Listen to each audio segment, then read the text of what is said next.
You are listening to the Horse Radio Network, part of the Equine Network family. Hi, I'm Jennifer Wood. And I'm Jennifer Connor. From Equestrian Businesswomen, and you're listening to Equestrian B2B, the podcast that brings together industry leaders, entrepreneurs, and equestrians for conversations about how they build and sustain a successful business. On today's show, we talked to Stacie Tobin about the journey of her business, Belle Bow Equestrian, and how she expanded her product line. Stacie Tobin is the founder and owner of Belle Bow Equestrian, a children's and pony apparel and accessories line. A mom, wife, business owner, and equestrian, Stacie grew up in Massachusetts and began riding at the age of 6. A lifelong equestrian, she went to the University of Massachusetts Amherst and studied equine business management. Following school, she became a top real estate agent in Brookline, Massachusetts. In 2012, she moved to Florida to be with her now husband and began Belle Bow Equestrian, making show bows in her home. In 2015, Stacie had her first child, Max, and in 2016, her daughter, Lily. Belle Bow expanded into apparel in 2018 and quickly began to grow. Stacie still rides her horse, Ballerina, in the adult amateur hunters. Stacie currently lives in Massachusetts and Florida and continues to grow the company. Stacie, we're excited to have you here today to have you talk about yourself and your company, Belle Bow Equestrian, and, for us and our listeners to learn more about you and your company.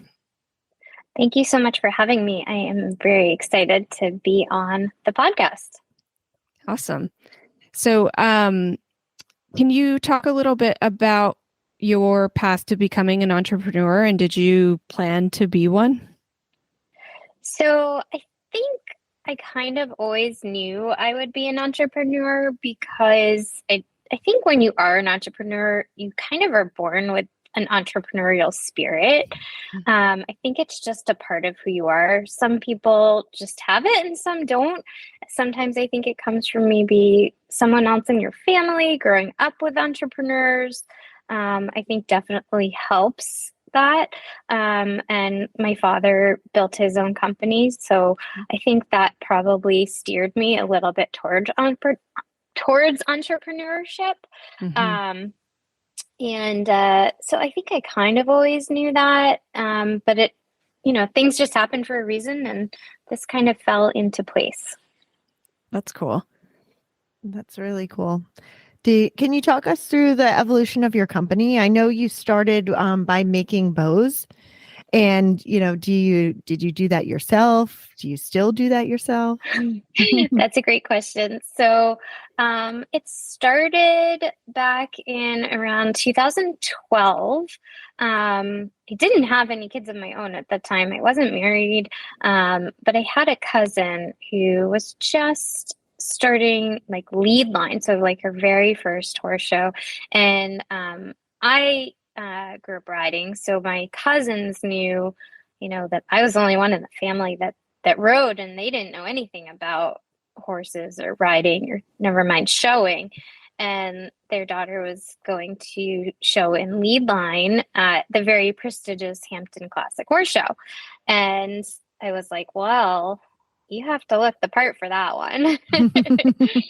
So I actually went down to the Hamptons and we went looking for the outfit for her. I think she was about, 6 or 7 at the time. She was pretty small. And we had a really difficult time finding what she needed. And we couldn't find the bows. And this was just about when people started making these really fancy bows for their hair. When I was a kid, we just tied, piece of ribbon that we bought at the craft store into the bottom of our braid. And that was, what color you picked was what you wore. And, that was it. You just tied it in. But this was right when that started. And I said, well, now they're making these fancy bows, so we got to find them. Well, of course, they didn't sell them in tack shops then. There were moms out there making them, and you'd have to know somebody to find them.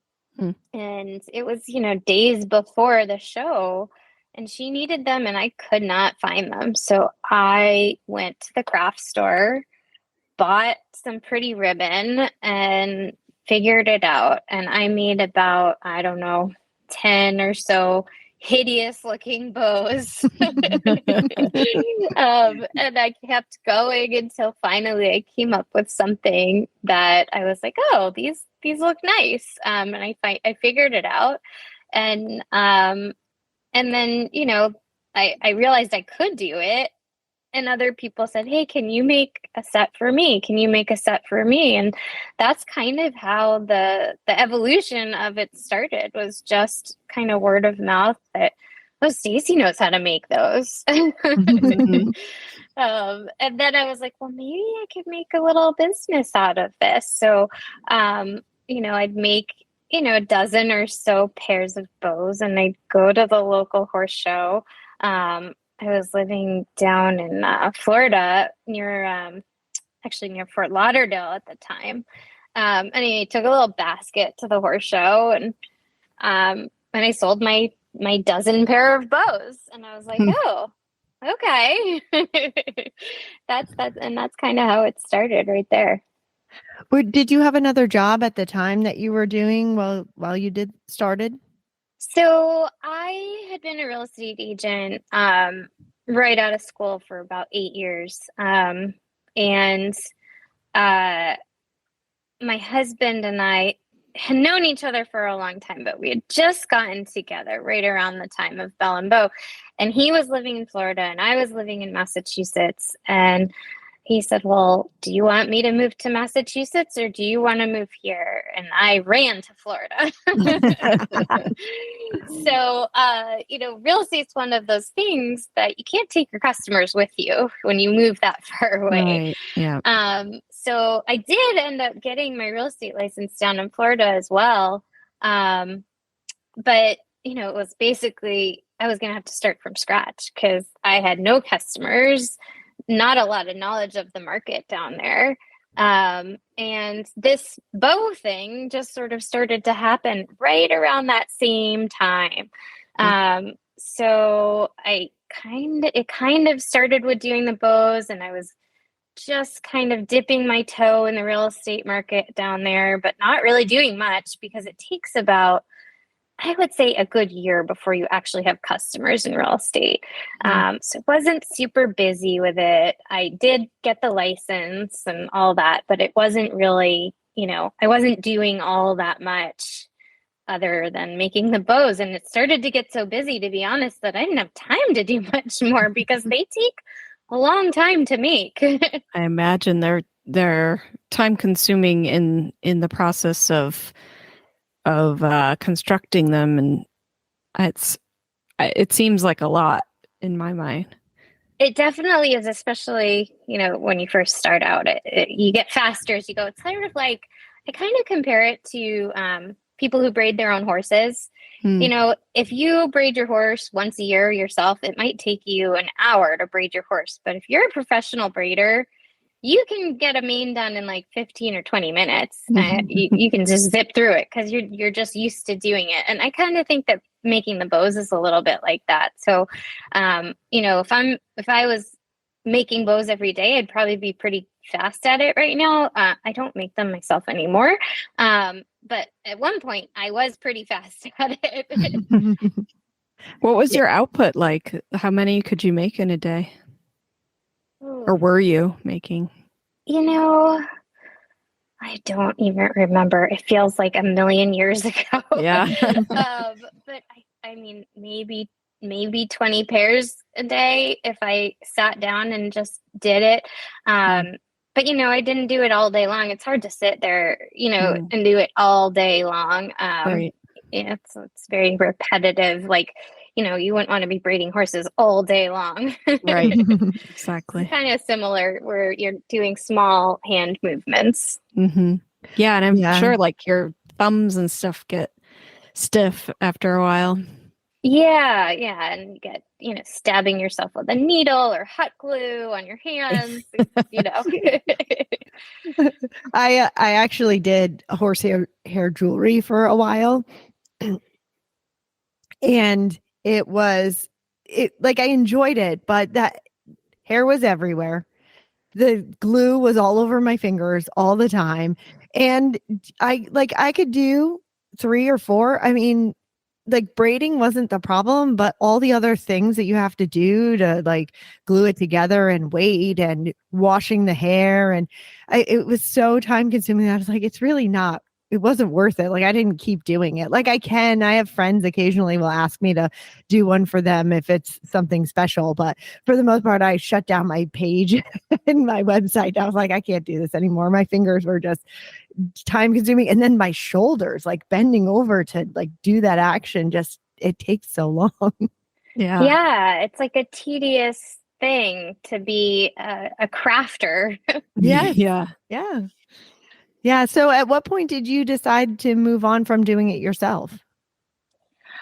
I think at first I was continuing to do it myself. I hired someone to help me just because the volume started to get to the point where I just couldn't keep up because they are time consuming to make, and I couldn't get them out fast enough to get them to the customers that wanted them. So I hired somebody who sat, side by side with me for a little while. That happened. And then I eventually realized that once I started with the apparel, I certainly didn't have time at that point to be making the bows. So then I had to turn it completely over to somebody else to make the bows. But I did train the girl that I have now. I trained her myself. So she makes it exactly the same way that I was making them myself. And I still design every single bow that goes out. So occasionally I'll still make one myself just to be like, this is how I want it to look. And then I'll show her and then she'll just copy it. But most of the time I can just, give her the colors and the ribbons and what I want it to be. And she's so good now. I don't really know how many she makes in a day, but it must be much more than I ever used to, because she just churns them out. She's amazing. She's wonderful. So I think it just got to the point where I couldn't keep up with it. And I had other things that I needed to focus on with the business. So I had to turn that part of the business over. And it's actually, a lot of people still to this day now will be like, oh, you're a bow company. And I, well, yeah, we started with bows, but I have to tell you, bows are not our biggest selling product anymore. Bows are just a small part of the company now. And I love them, and we still sell, gobs of bows, but they're not actually our number one selling product. Do you do custom work for the bows? Do you take custom orders, or do you just make the bows? Occasionally we can do something, I would say, like kind of semi-custom. But I used to do custom bows where I used to like put the kid's name on it or a logo on it. But I had to do that myself because the other girl didn't know how to do it. And I honestly just never taught her how to do it, because it also includes, graphic design type of work and other equipment that I would have to give to her and train her on.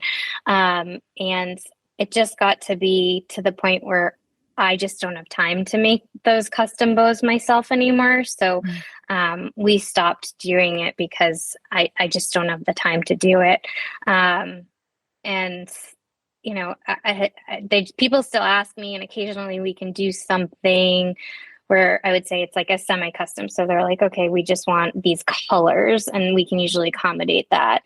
But the custom work where like the names and the logos and all of that has just become a little bit too much, too daunting on me to be able to continue to do that. So I know there's some other bow companies out there that do it if people really want their names on it and stuff. And, that's okay. Yeah.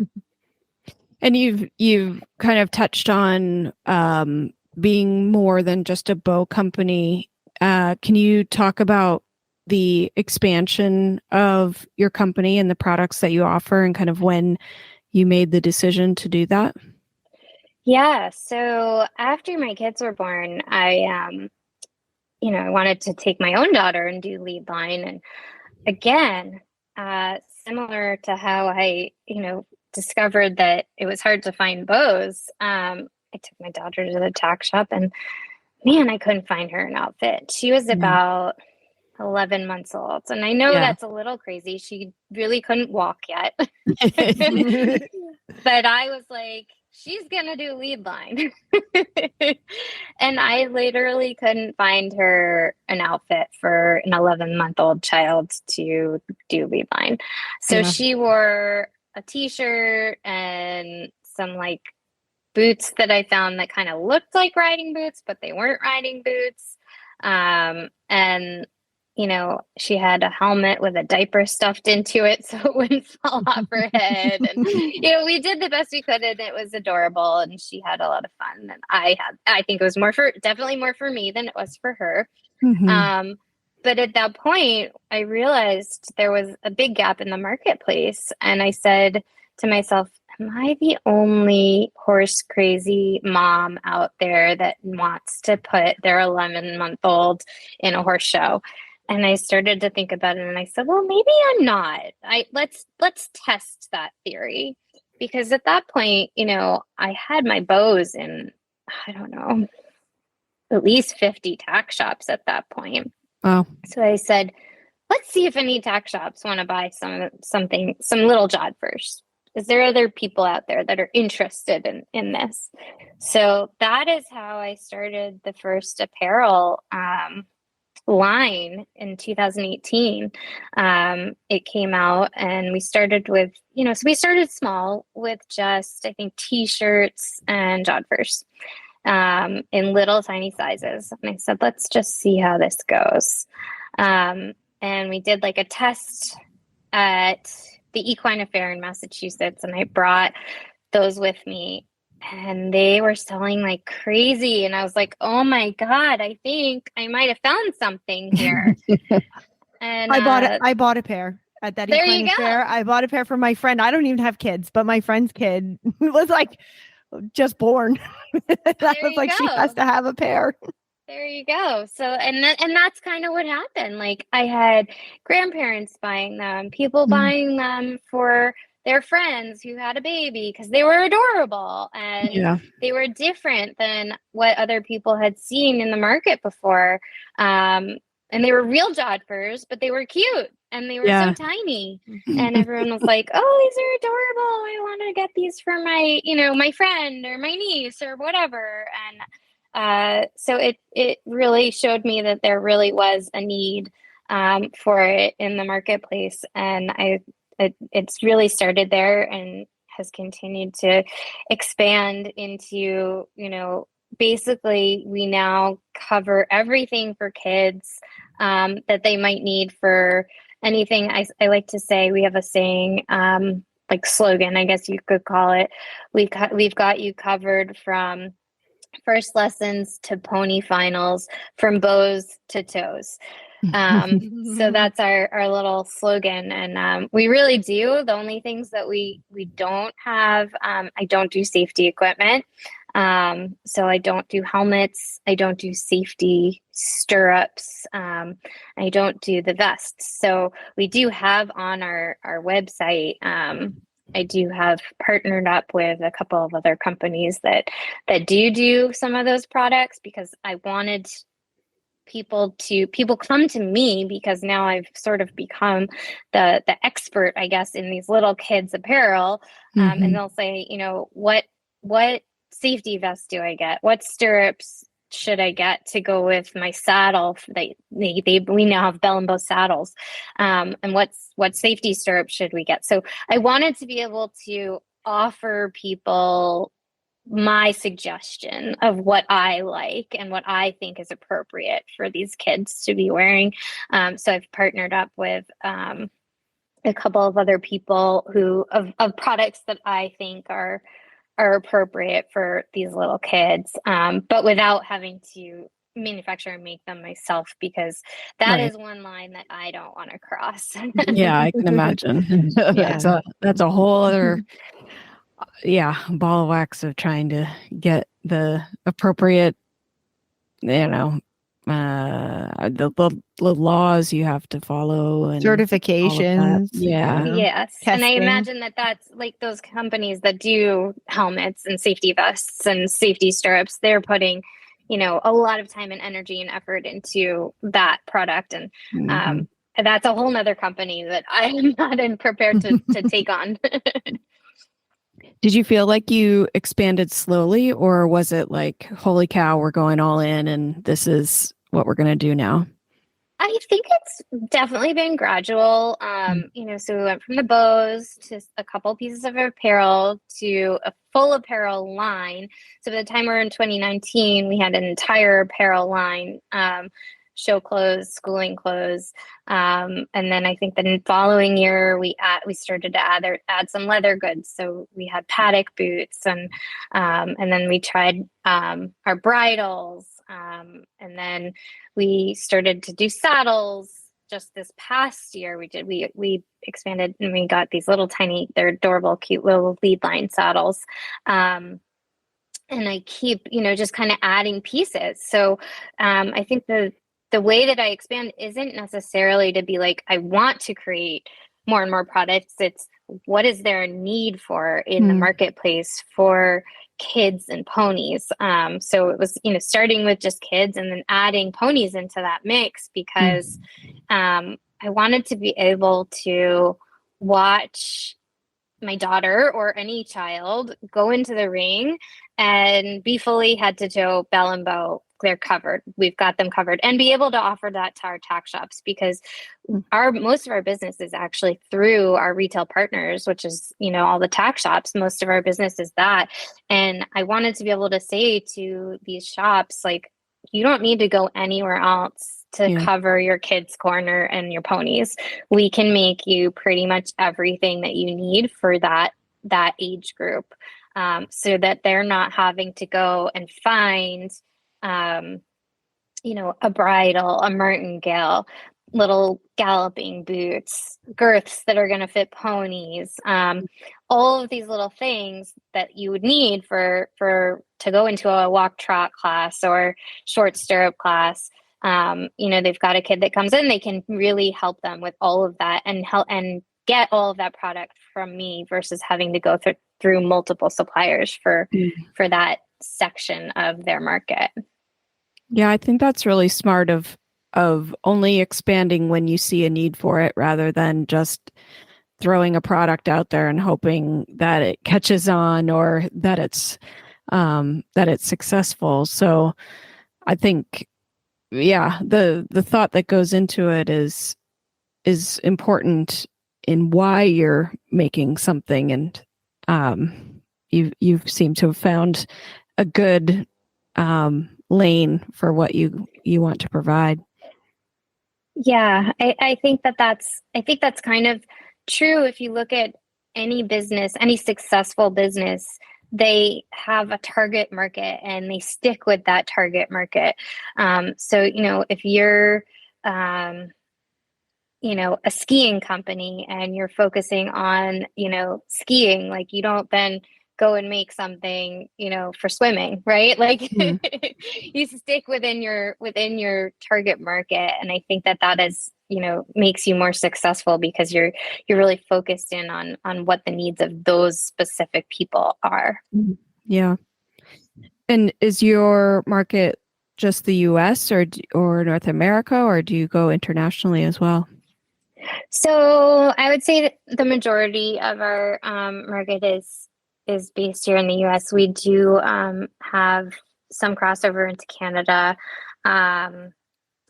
We have shipped to other countries as well, but I would say that's far and few between. That's not something that we do a lot of. Certainly interested in doing that in the future, but I also like to keep within what I feel I'm capable of doing, because I pretty much am a one-woman show. I don't have an entire huge team behind me. So I think if I try to do too much too quickly, it can go the wrong direction. Right. I was curious about that to know if you were in international markets, because I know when I was a kid, I started riding when I was very, very young. And my grandfather's from England, and my mom had gone there for her British Horse Masters program. And so after I was born, like they had gone to Europe, and I have like these teeny tiny little paddock boots and jod furs, and my helmet came from that. Like everything came from Europe that they had, because there wasn't kid stuff here. I mean, I was like 15 months old. I also have a lead line saddle that's like got a felt seat on it. Yeah. with the girth attached. So anyway, I like that you're like a one-stop shop, that you've considered all of that, because I think that it is a market that was lacking, and it's nice to be able to go and get it all at one place. Yeah, that's what we try to do. And I do think the Europeans have done a better job previously of making sure that market was covered. And we really, until Belle and Bow existed, we really didn't have that. And I had heard of people buying things from overseas to get it shipped here because they just couldn't find the items here. And so I think we've filled that gap in the marketplace. Yeah, definitely. So what are some of the biggest challenges you've had to overcome with your business?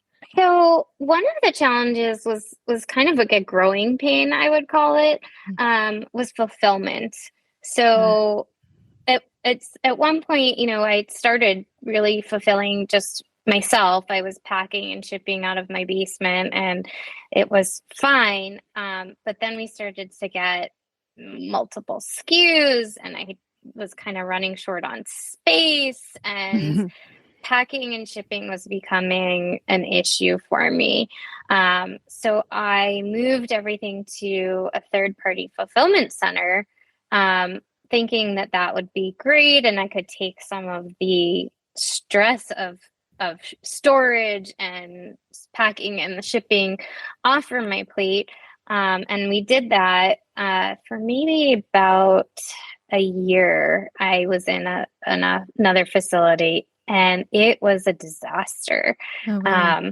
They didn't know what the products were. And even though everything has a UPC code on it and a name on it, they were not paying attention. And so we'd have an order for a set of reins, and they would send a martingale because to them it all looked the same. Right. And so we were just shipping all the wrong things, and then we'd have to pay to get it sent back, ship it out again. And I would have to, for me, like it would take more time on my end to correct the mistakes than it would have if I had just gone and packed the item myself. Yeah. So it was really, really frustrating. And I was like, this isn't working. So I ended up renting my own space, my own warehouse, and hiring my own staff and training actual people that I hired who were equestrians who rode. So they knew what the products were. They know the difference between a set of reins and a martingale. Or a wide noseband or a padded noseband, and all these things that, if you're not an equestrian, you just wouldn't know the difference. They all kind of do look the same. And so I hired actual equestrian people and trained them myself to do the packing and shipping and inventory and all of that stuff. And we just moved it all in-house to our own. And it actually was great because I had been working out of my house previously. I didn't have an office per se. And it was great because I had an office that I had my own space. I could get out of the house. And I could also check for things in my warehouse when I wasn't sure, inventory is probably the bane of every retailer, wholesaler's existence, right? Like we never have perfect numbers on inventory. And, it was where you get an order for something and it would say you had 0, but maybe you really had 2 because it was off by a couple. And having it in-house is so great because you could walk over to the bin where it's supposed to be and actually check to see if it was there versus having it in some third-party fulfillment center. So that, I think, was the biggest challenge, was just figuring out that we did not want to have our fulfillment center. We wanted to have our own space and our own warehouse and our own staff. And I think, since that has changed over, it's helped in a lot of ways. That had to be a big decision to make to get like a whole warehouse and the staff. Right. It definitely was. And I was hesitant about it because I was trying to figure out, financially, did this make sense? Because I had to pay, my own staff versus the fulfillment center. You didn't pay the staff, you paid per item being shipped, and then you paid for storage. So I had to figure out, the numbers and did it work? And I have to say it really does for me. I don't know if that's going to be true for every single company out there when they're just kind of starting out. But I would say the bigger you grow, the more that it does make sense to have your own space and your own staff that know your products and know where things are. And also that know your product enough that if they see something that might be a little bit off, they are smart enough to say, hey, it looks like there's 2 right hands in this glove package instead of a right and a left, because they actually are people who care versus somebody who's just picking something out of a bin and throwing it into a package. So I think, that has actually helped cut back on the amount of wrong things getting shipped, and which also cuts back on all the returns and things like that, and keeps our customers, which includes our retail shops, happy, because nobody wants to order something and then have to send it back because it's not what they ordered. That's not good for our customers, and it's not good for us. So I'm happier to have that, and not to say that there's never mistakes. There's of course mistakes, human errors happen all the time, but it's definitely less. Yeah. And what's something that you found came easier than you expected? Okay, so there's a few products that we have that I kind of maybe took a risk on when we started the leather goods. I wasn't 100% sure that there was as much of a need for it as I thought that there was. And that came easy. Making bridles. I'd never made a bridle before. It actually came really easy to me because I'm an equestrian. I've been putting bridles on ponies my entire life. So I knew exactly what to do, even though I hadn't been trained for it. And that all came easy to me. The design stuff came easy to me. And I didn't know that it would. I didn't go to design school. I'm not an artist. None of that stuff was stuff that I thought would come easy, and it did. It really did. It was just very natural for me. That's cool. And did you work with anyone to do that, or was it how did you find people to make the leather goods? So finding manufacturers is not always the easiest, and I think you really have to test out different manufacturers, have samples made. So I'll have samples made by multiple places, and I will not always choose the least expensive, obviously, because that might not be the best quality. So I had samples made in different places, and then went with the one that I thought was the best quality, and also ease of working with them. If you don't work well with somebody, then the product's probably not going to come out the way that you want it to come out either. So I'm constantly actually speaking with different manufacturing facilities to continue to always have different products made in different places, because some places make things better than others. I find that China does a much better job making fleece than India does. So, for me, I'm going to buy anything that I want to make for winter apparel with fleece in China. I'm not going to have that made in India because they just do a better job of fleece in China, in my opinion. So, certain things like that, I definitely am picky about. Yeah. I imagine that is really time consuming to like, I don't even know what would be the first step in even finding places like that to make fleece of, things like Yeah. that. And I that, think that's definitely a challenge and I think that's part of the reason, like, look, if it was easy, everyone would do it. Right. yeah. Mhm. And I say that to a lot of people that have ideas or will come to me and say, I want to start a company doing XYZ. What do you think of this idea? And I'm like, well, if I think it's a great idea. It's not going to be easy, but if it was easy, everyone would do it. Mhm. So, you have to push yourself to get through the challenges of whatever that might be if you want to be successful. Mhm. That had to be a lot of hours of research that you do to find the suppliers and to even learn that the fleece in China is better. Yeah, and a lot of mistakes, but hopefully your mistakes don't come out to the public, right? So Yeah.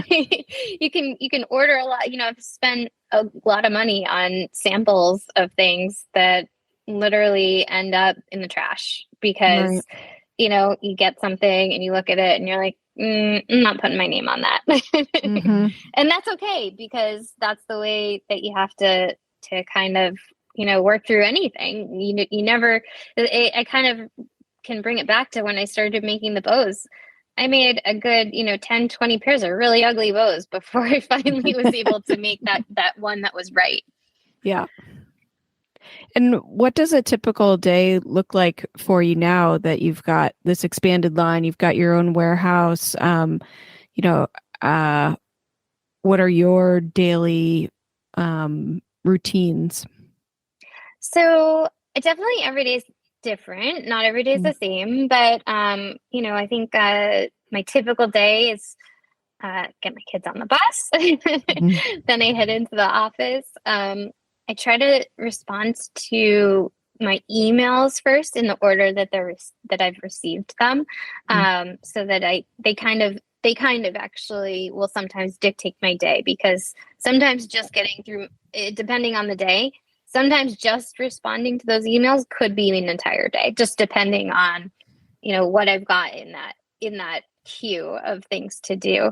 And if I'm lucky enough to get through that, then I might be able to focus onto some sort of marketing for the company, or I might be able to focus on creating something that I've got on my list of things that I have ideas for. Sometimes it could be doing social media posts, things like that. So, I really do a lot of these things myself.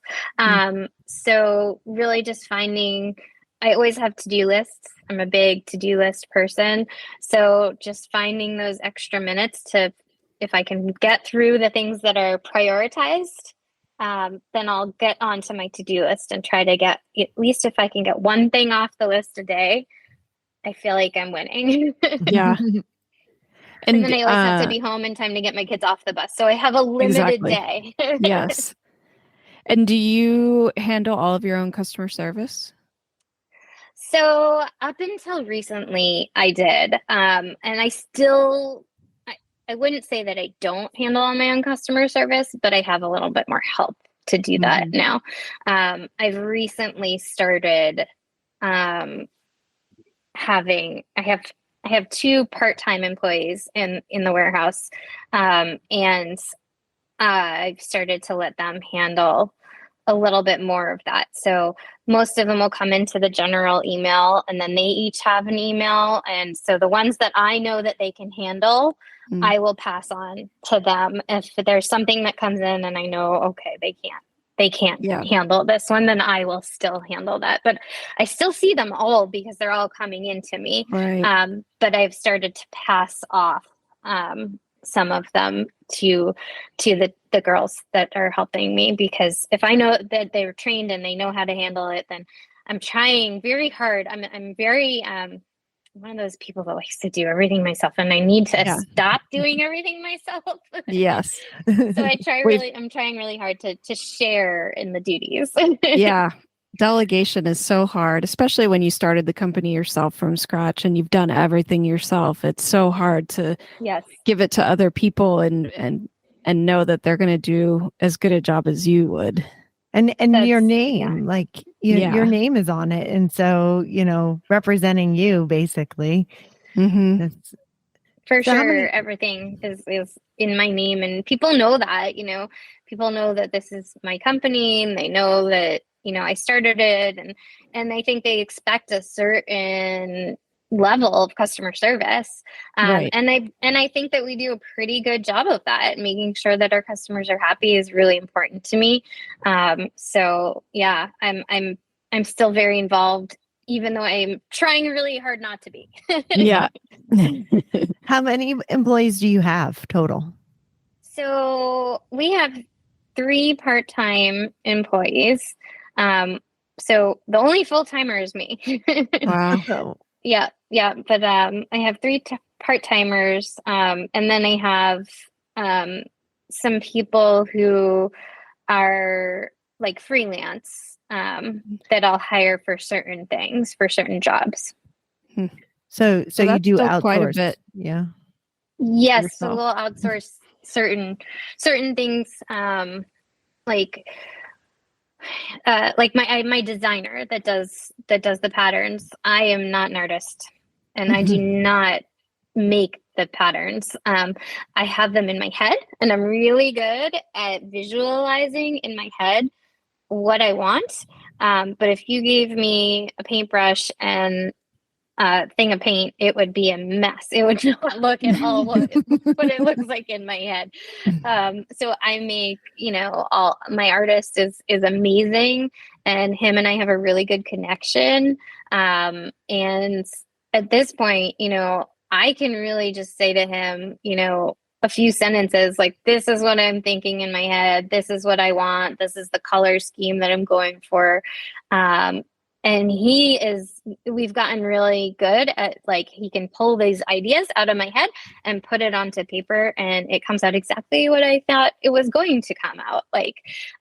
So, and I've got, he's I would say my primary designer, but I have more than one that I work with. So, a lot of freelance people like that are wonderful to work with, because they're not, on my payroll. They're just there when I need them. That's great. How many vendors do you work with? So that also can vary a little bit. I would say anywhere from 6 to 10 vendors. Like I was talking about earlier, I'm constantly sort of sampling new vendors to see if I like their products. So I'll have samples sent to me. I'll have them, custom make items for me to see if they can make what I have in my head and the ideas that I think are good. Or I'll have them send me fabrics to see, some like we just talked about earlier, some people can make fleece better than others. Some people can make, sun shirts better than others, whatever that product might be. I like to, see what their fabrics are, see how they do with the stitching. If they're good at getting colors right, a lot of the time that can be challenging. I use a lot of pink, and pink happens to be a really hard color to get right. So, I'm particular sometimes about making sure that the pink is the pink that I want. Yeah. That it's not red or coral or orange, it's got to be pink.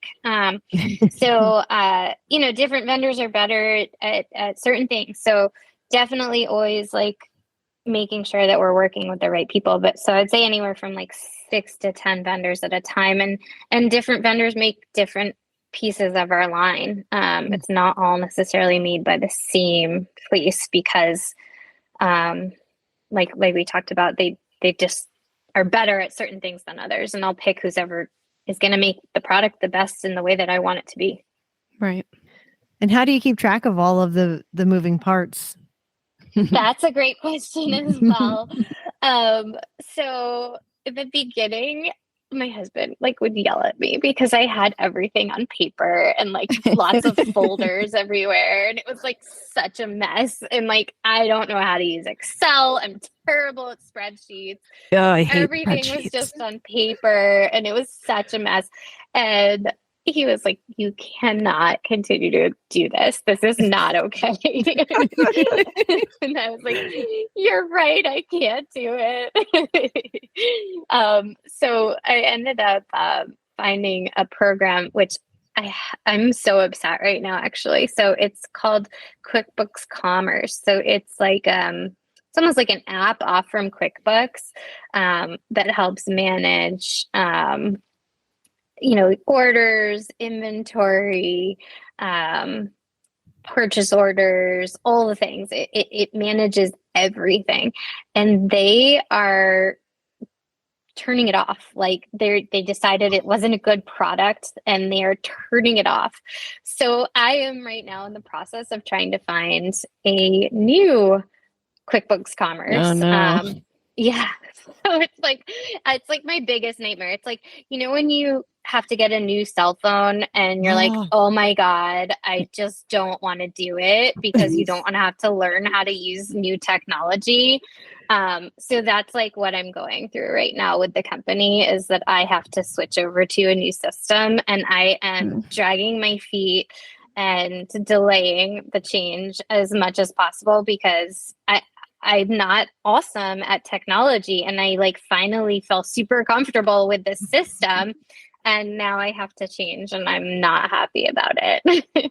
So when you said that, that's exactly what I thought of as a cell phone because I need a new one and I have been putting it off because it is one of the worst things you have to do in life.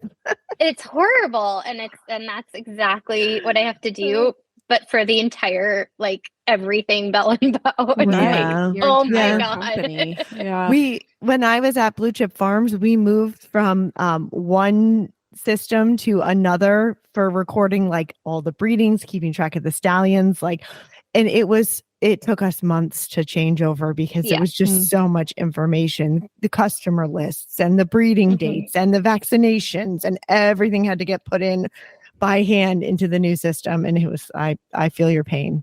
Yeah, I'm avoiding it as much as I possibly can, but the time is ticking on it and it's scaring me.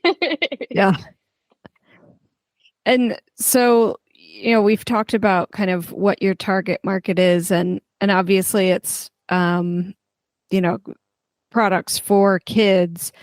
And do you think it's more or less challenging than selling products made for adults? So that's a great question. I don't really know the answer to that because I've never tried to sell products to adults. Fair enough. I've only ever tried to do it with kids. I imagine it might be slightly harder because you're not selling really to the kids. You're selling to their parents, to their grandparents, to their, their aunts and whoever is buying it for them, right? The kids aren't coming in. Although some kids do. I guess the older kids have credit cards on their iPhones and stuff like that now. But my market is really the younger kids, the 10 and under kids. So I would say maybe it's more challenging if I had to guess, because I said, I don't sell to adults, so I don't really know. That was my follow-up question was, you make products for kids, but you don't necessarily market to them. You're marketing it to the adults that are doing the purchasing. And, how do you change kind of your marketing in order to reach the people who are making that purchase decision? Yeah. So I think like all of our, I guess that also leads to another question. Like we don't spend money on advertising, right? So all of our marketing is basically through social media, word of mouth, the tack shops themselves are doing their own marketing, right, for the products. And, we'll send out occasional email blasts. But that's not like our focus, really. Our focus is just like marketing the company, right? So that the tack shops are the ones that are actually doing the selling of the products. So I think a lot of that falls onto them, which is great because it's like one less thing on my plate, right? But all of our social media and our goals are definitely like just showcasing the products in a way that the kids are liking it and the parents are liking it, because the parents have to want to purchase it for the kids, but the kids also have to see it and be like, I want that. Mommy, can I have that? So they, and as a mom myself, as of a 7-year-old child who's like basically my exact target market, I'm not going to buy it for her unless I know she's going to wear it. Right. Because and they're not, none of our clothes are super crazy expensive, but they're not cheap either. So, I'm not going to go into a store and buy my daughter a $50 sun shirt unless I know she's going to wear it. So it's got to be, I really run by every single product by my daughter before I'll start making it. Like, would you wear this? Do you like this? And I'll show it to their kids at the horse shows. They go to pony finals generally every year. And I'll show the kids at pony finals the samples. I'll be like, who likes this? Who doesn't like this? What colors do you like?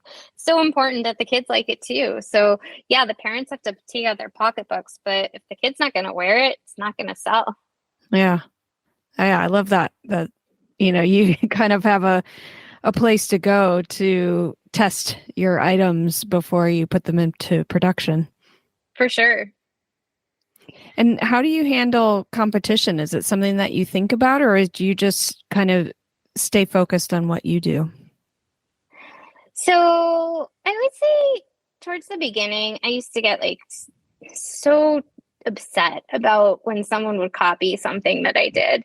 I'd make a bow in a certain color and then I'd see somebody else copy it exactly. Or I'd make, a stretchy belt and someone would do the exact same thing, or, stuff like that. We are the first company to do the bows in plastic boxes that hang and they display really nicely. And then this year I saw a couple other companies start to put their bows in boxes, just like mine. And, it used to bother me, but someone, said to me a while back that, copying is like the most sincere form of flattery. That, they saw what I did. They saw that it was successful and they just want to do what I'm doing. And I think it only makes me want to work harder at what I'm doing and keep creating more new things that are better and better, so that I'm always leading the charge of this particular segment of the market. So, if somebody wants to copy what I've done, I think, that's exactly what they're doing. They're copying something because it's successful, because people like it. And that, I guess, makes me feel good that I did something right. Yeah. So what's your favorite part about your business? I think my favorite part is exactly creating new products. It's so fun. It's so fun to see the reaction to people when you create something new, and filling a gap, which is really where, I really think the whole company is based on that, filling the gap of things that people truly need in this space. So I think creating those products and watching people use them and wear them, whether it's lessons or show in the show ring, whatever that might be, whatever that need is, and seeing people use our products and love them, that just makes me super happy. Awesome. That's great.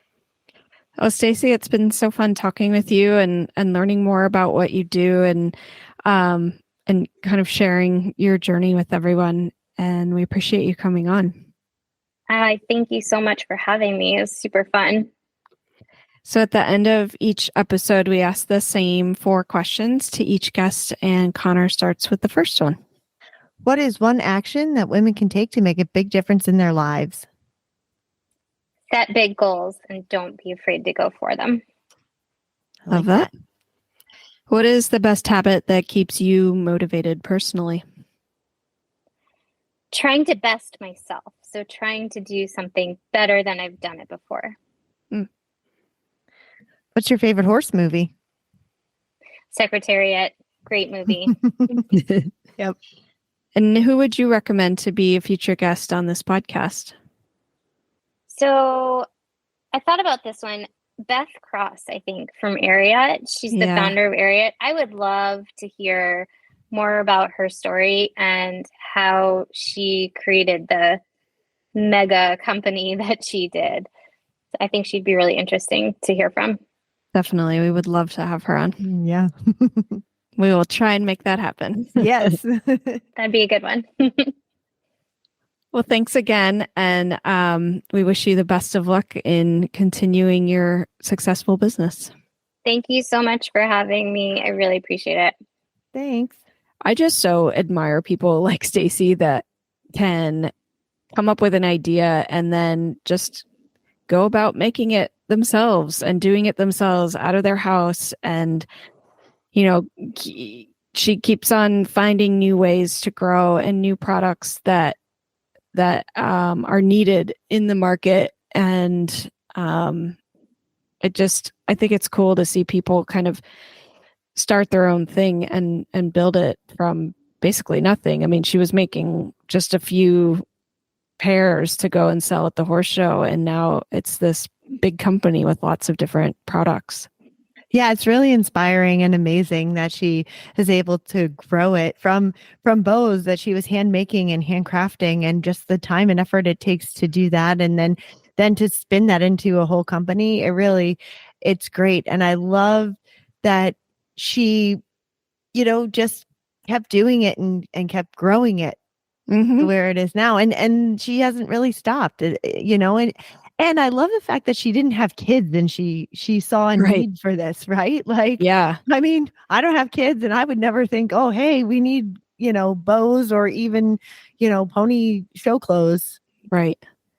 No, I felt for her, because when she said she had her daughter going in lead line before she was a year old, and we had Eden in that lead line class, my daughter, when she was 2, and I couldn't find anything to fit her. Like, I had to go to H&M Kids to buy little pants to wear because she's tiny and nothing fit her.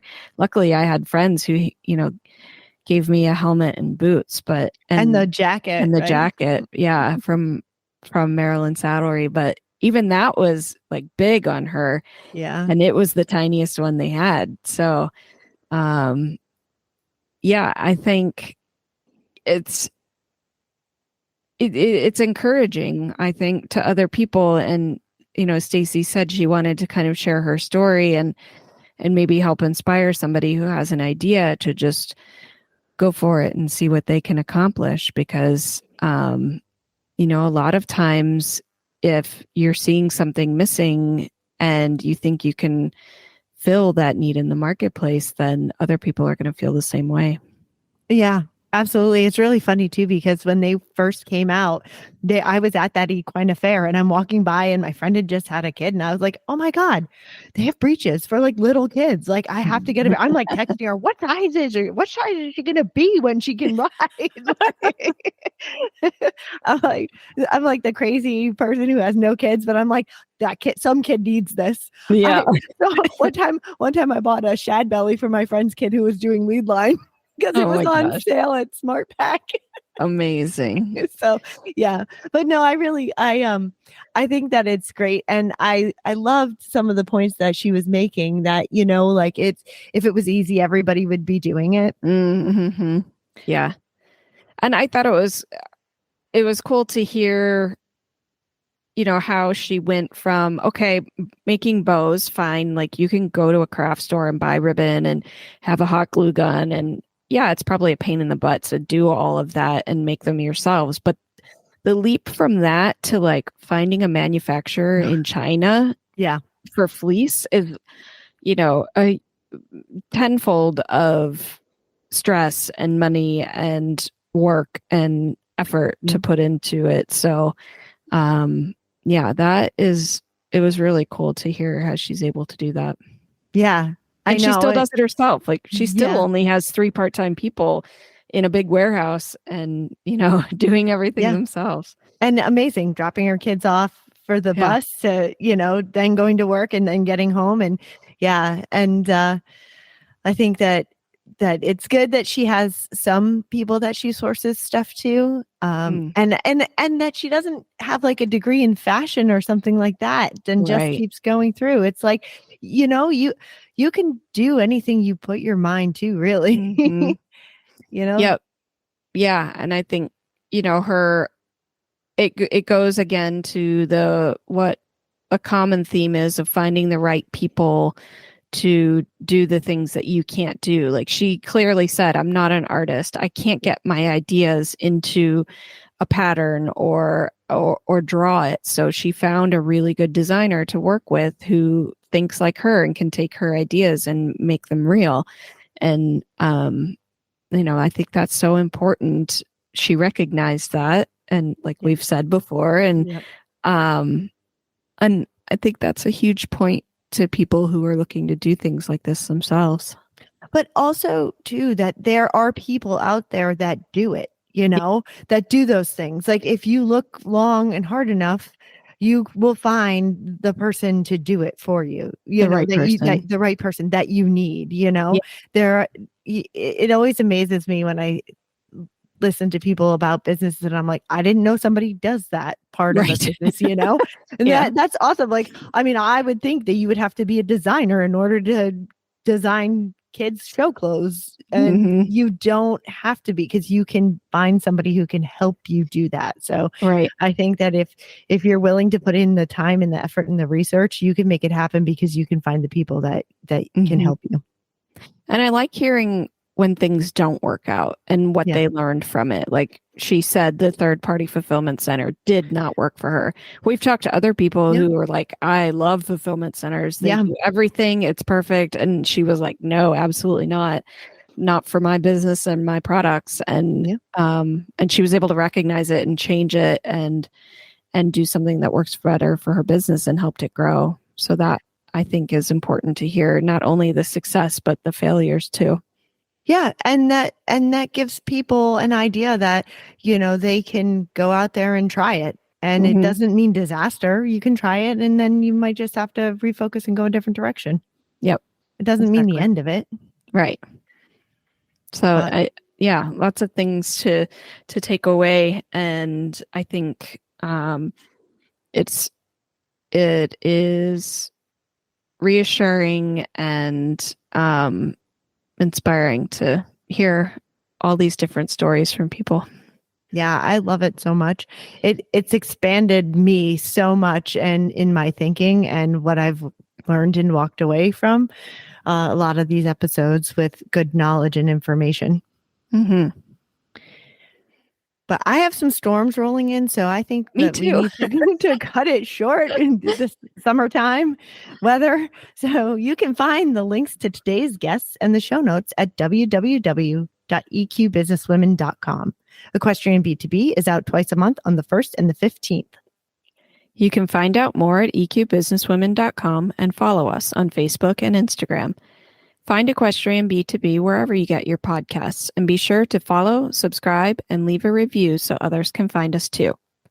You can have all 20 plus shows of the Horse Radio Network with you wherever you go with their free app for iPhone and Android. Go to your app store and search Horse Radio Network. Now go set goals for growth.